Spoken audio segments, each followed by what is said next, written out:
Hello दोस्तों, आज की इस वीडियो में हम सीखेंगे कि किसी संख्या के दशमलव बिंदु के बाद आने वाले अंकों को कैसे विलुप्त किया जाता है और विलुप्त करने के वो कौन से मेथड है जिस आधार पर उस संख्या में दशमलव के बाद के अंकों को विलुप्त करके उस संख्या को पूर्ण बनाया जा सकता है। तो इसके लिए सबसे पहले हम एक कोई संख्या ले लेते हैं, ठीक है। PQ, यहाँ से दशमलव RS, ओके। अब यहाँ से हम ये देखेंगे कि ये जो संख्या है, ओके, ये एक संख्या है जिसे यहाँ से हम क्या लिख दे रहे हैं, संख्या, ओके। इस संख्या में हमारा ये क्या है, दशमलव।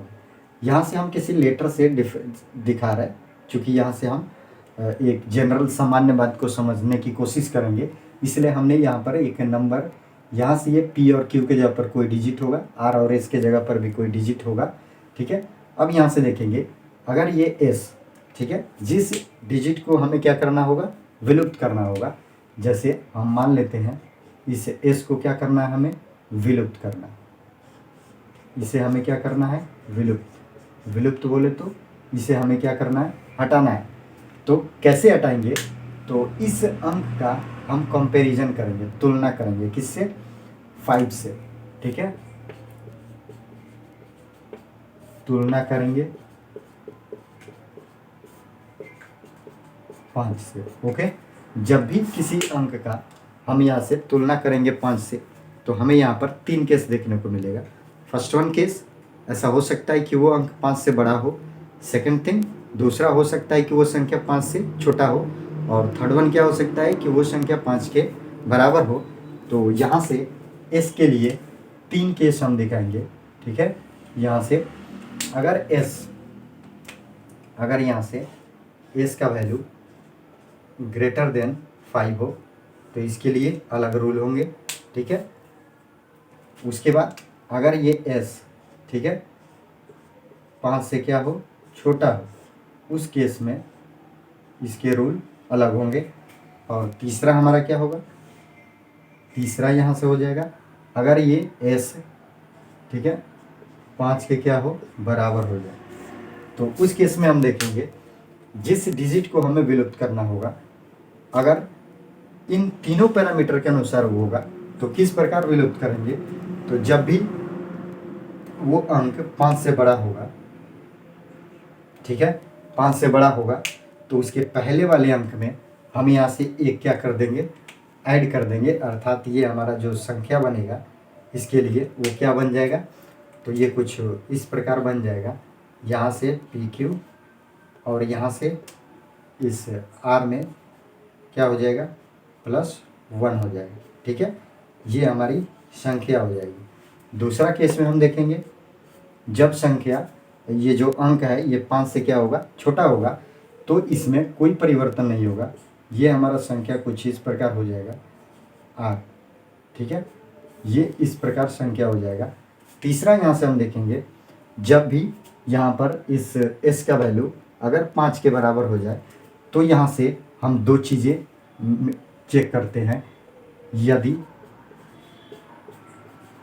R सम हो, ठीक है, यदि R सम हो तो संख्या हमारा क्या हो जाएगा, ये हो जाएगा हमारा PQ डॉट R, ओके।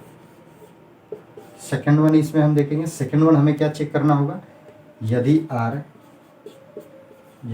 क्या होगा, विषम हो, तो हमारा ये वैल्यू क्या हो जाएगा, ये संख्या कुछ इस प्रकार बन जाएगा, PQ R+1, ओके।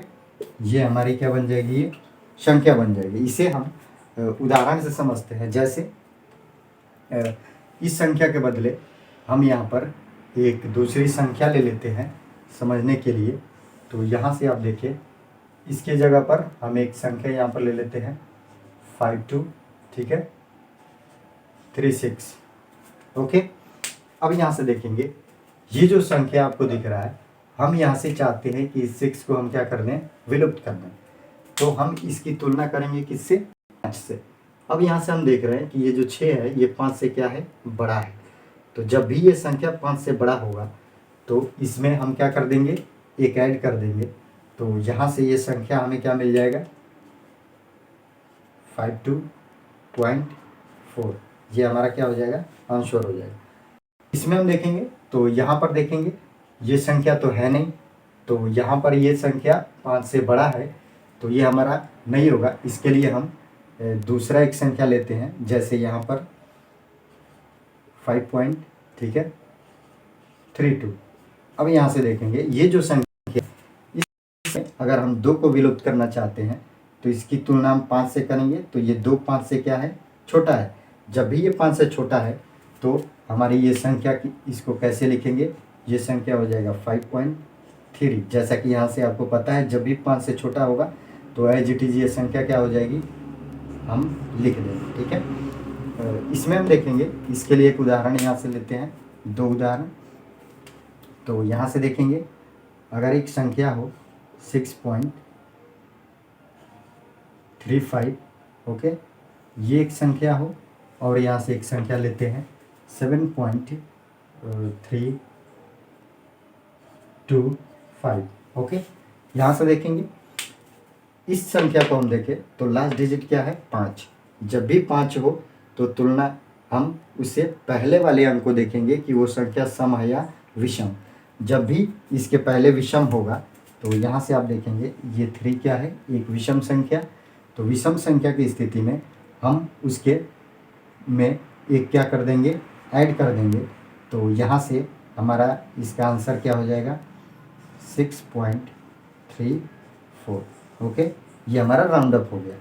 इस केस में हम देखेंगे यहाँ पर लास्ट डिजिट क्या है, यहाँ पर लास्ट डिजिट 5 है, तो उसके पीछे वाले संख्या को हम देखेंगे अंक को, तो ये हमारा अंक यहाँ पर क्या है सम संख्या, तो ये सम है।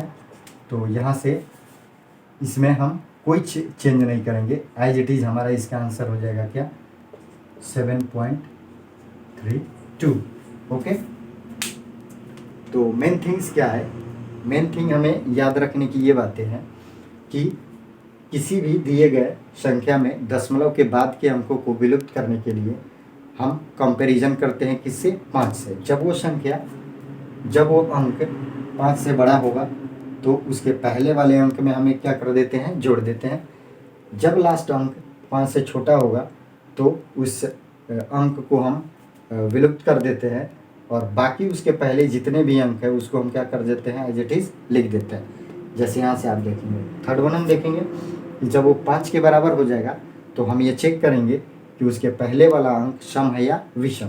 अगर विषम होगा तो उसमें एक जोड़ देंगे, और अगर सम हुआ तो हम कोई परिवर्तन नहीं करेंगे, उसको एज इट इज़ वैसे ही रहने देंगे, ठीक है। तो इस प्रकार उम्मीद करते हैं आपको किसी दिए गए दशमलव संख्या में दशमलव के बाद आने वाले अंकों को कैसे विलुप्त किया जाता है और उस संख्या को कैसे पूर्ण बनाया जाता है आपको बेहतर ढंग से समझ में आया होगा। तो हम पुनः मिलते हैं एक दूसरे वीडियो में।